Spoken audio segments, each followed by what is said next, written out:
सुरुवातीलाच तुम्ही बघितलं असेल की आज आपण शेवया आणि आंबे हे डिशमध्ये ठेवलेले आहेत. तर आज आपण यापासून अशी एक डिश बनवणार आहोत की तुम्ही एकदा खाल्लीत ना की पुन्हा पुन्हा बनवाल. त्यामुळे व्हिडिओ कुठेही स्किप न करता शेवटपर्यंत नक्कीच बघा. चला तर थेट रेसिपीकडे वळूया. तर सुरुवातीला आपल्याला यासाठी 2 आंबे लागणार आहेत. तर ते दोन्ही आंबे आपण व्यवस्थित कापून घेऊया.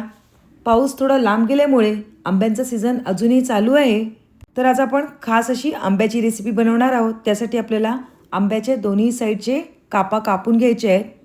तर आपण आंब्याच्या दोन्ही साईडच्या कापा कापून घेऊया आणि त्याचा जो गर आहे तो आपल्याला काढून घ्यायचा आहे. तसेच तोपर्यंत तुम्ही सांगा तुम्ही आपल्या चॅनलला सबस्क्राईब केलं की नाही. जर सबस्क्राईब केलं असेल तर ठीकच आहे आणि जर सबस्क्राईब केलं नसेल तर पटकन सबस्क्राईब करा आणि तसेच बाजूला असलेल्या बेल आयकॉन प्रेस करायला विसरू नका. म्हणजे असेच नवीन साधे सोपे खमंग आणि चविष्ट रेसिपी तुम्ही नेहमी बघू शकाल. तुम्हाला ज्या प्रकारे व्यवस्थित आंबा कापता येईल त्या प्रकारे आपल्याला डायरेक्ट मिक्सरमध्येच मी आंब्याच्या कापा कापून घेते. म्हणजे काय आपल्याला डायरेक्ट प्युरीज तयार करायची आहे.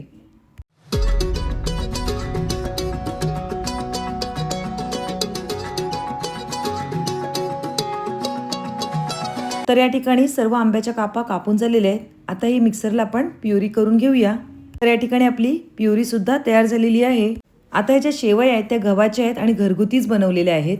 त्या आपल्याला हाताच्या साहाय्याने बारीक अशा कुस्करून घ्यायच्या आहेत. म्हणजे काय आपण जेव्हा कढईत तळू तेव्हा त्या व्यवस्थित फ्राय होतील. म्हणजेच काय त्याला छान ब्राऊन रंग येईपर्यंत आपल्याला भाजून घ्यायचे आहेत. तर गॅसवर मी आता कढई ठेवलेली आहे आणि त्यामध्ये तूप घालून घेतलेलं आहे. तर 2 चमचे साजूक तूप येथे मी घातलेलं आहे. शेवया फ्राय करून घ्यायच्या आधी आपल्याला काही ड्रायफ्रूट आहेत ते कट करून घेऊया. तर ह्या रेसिपीसाठी मी काजू, बदाम, पिस्ता आणि चारोळी हे ड्रायफ्रूट घेतलेले आहेत. हे सर्व ड्रायफ्रूट आपल्याला सुरीच्या साहाय्याने बारीक असे करून घ्यायचे.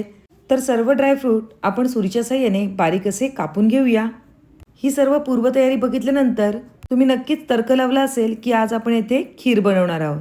तर हो, आज आपण येथे आंबा शेवयांची मस्तपैकी खीर बनवणार आहोत. बारीक करून घेतलेले ड्रायफ्रूट आपण तुपामध्ये पहिले तळून घेऊया. त्याला थोडासा ब्राऊनसर रंग येईपर्यंत आपण ते तेलामध्ये खरपूस असे तळून घ्यायचे आहेत. म्हणजे काय ड्रायफ्रूट जेव्हा दाताखाली येतील ना तेव्हा ते मस्तपैकी क्रिस्पी लागतील. तर 1 ते 2 मिनटं आपण छान असे यामध्ये तळून घ्यायचे आहेत. आता हळूहळू ड्रायफ्रूटचा रंग ब्राऊन व्हायला सुरुवात झालेली आहे. आता त्यामध्ये आपण थोडे मनुके घालून घेऊया. मनुके आपल्याला पाटून घालायचे आहेत कारण की ते लगेचच फुगतात आणि करपतील. यासाठी आपल्याला मनुके हे पाटून घालायचे आहेत. तुम्ही येथे बघू शकता मनुके सुद्धा छान असे फुलले आहेत. आता हे आपण एका प्लेटमध्ये काढून घेऊया आणि हे सर्व ड्रायफ्रूट एका प्लेटमध्ये काढल्यानंतर आपल्याला ह्याच तुपामध्ये आपण जे घेतलेल्या आहेत त्या शेवया त्या मस्तपैकी फ्राय करून घ्यायच्या आहेत. सर्व शेवया ह्या तुपामध्ये घालून घेऊया आणि ह्याला मस्तपैकी ब्राऊन रंग येईपर्यंत आपल्याला मंद आचेवर व्यवस्थित अशा तळून घ्यायच्या आहेत. या ठिकाणी आपल्याला गॅसची फ्लेम अजिबात फास्ट करायची नाही आहे. स्लो मीडियम फ्लेमवरच आपल्याला ह्या सर्व शेवया व्यवस्थित अशा खरपूस भाजून घ्यायच्या आहेत. जेवढा तुम्ही मंद आचेवर खरपूस शेवया भाजाल ना तेवढीच आपल्या शेवयांच्या खिरेला चवसुद्धा खूप छान येणार आहे. नेहमीच एकाच प्रकारे खीर खाण्यापेक्षा थोड्या वेगळ्या प्रकारे ही खीर केलेली आहे आणि खरंच नक्कीच तुम्हाला बघितल्यानंतर खूपच आवडणार आहे. ही माझी हमखास गॅरंटी आहे. जवळपास एक 5 ते 10 मिनटं आपल्याला या तुपावर छान अशा ह्या शेवया भाजून घ्यायच्या आहेत.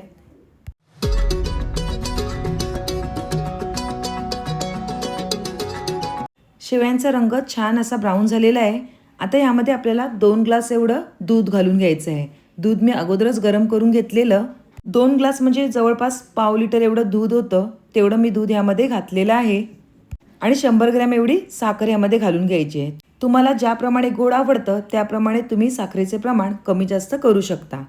आता पळीच्या साहाय्याने सर्व खीर व्यवस्थित अशी ढवळून घेऊया.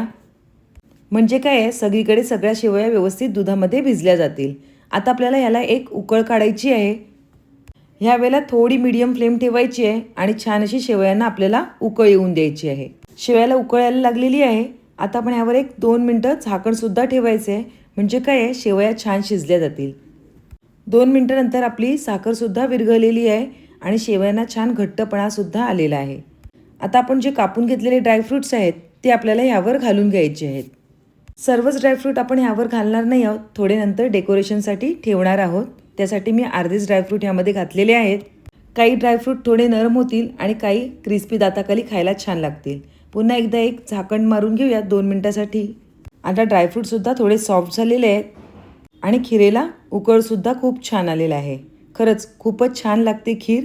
आपली ही नॉर्मल खीर तयार झालेली आहे आता, जी आपण रेग्युलरली बनवतो. आता आपल्याला या ठिकाणी गॅस बंद करायचा आहे आणि खीर खाली उतरवून घ्यायची आहे. तर तुम्ही इथे बघू शकता मस्तपैकी छान असा थिकनेस आपल्या खिरीला आलेला आहे.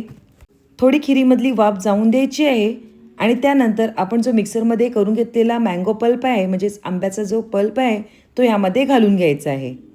तर आपण केलेली आंब्याची सर्व प्युरी ह्यामध्ये घालून घेऊया. सर्व मँगो प्युरी टाकल्यानंतर आपल्याला ही खीर व्यवस्थित अशी ढवळून घ्यायची आहे. मी मँगोचा फ्लेवर हा फ्रेश राहण्यासाठी डायरेक्टच ह्यामध्ये प्युरी घातलेली आहे आणि अजिबात गरम केलेलं नाही आहे.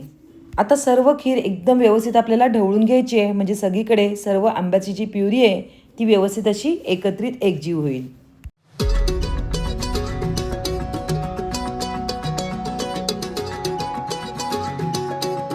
सर्व खीर मस्त मिक्स झाल्यानंतर मी काही येथे आंब्याचे काप करून घेतलेले ते सुद्धा खिरीमध्ये घालून घेऊया. म्हणजे काय आहे, आपल्या खिरीची चव ही अजून छान लागेल. वाव, बघूनच तोंडाला पाणी सुटलंय. तर येथे आपली परफेक्ट अशी मँगो आणि शेवयांची खीर तयार झालेली आहे. चला तर आपण आपली डिश सर्व करून घेऊया. शिल्लक राहिलेले थोडे ड्रायफ्रूट मी ठेवलेले बाजूला, आता ते सुद्धा यावर घालून घेतलेले आहेत. खरंच ह्याची चव एवढी छान लागते ना, नक्कीच तुम्ही सुद्धा तुमच्या घरी ट्राय करून नक्कीच बघा. तर तुम्हाला माझी आजची ही रेसिपी कशी वाटली नक्कीच कमेंटद्वारे कळवा. रेसिपी आवडली असेल तर पटकन एक लाईक करा. तसेच तुमच्या फ्रेंड्स आणि रिलेटिव्हसोबत आपली ही लिंक शेअर करायला अजिबात विसरू नका. पुन्हा एक नवी रेसिपी घेऊन येऊया. तोपर्यंत बाय बाय. थँक्यू.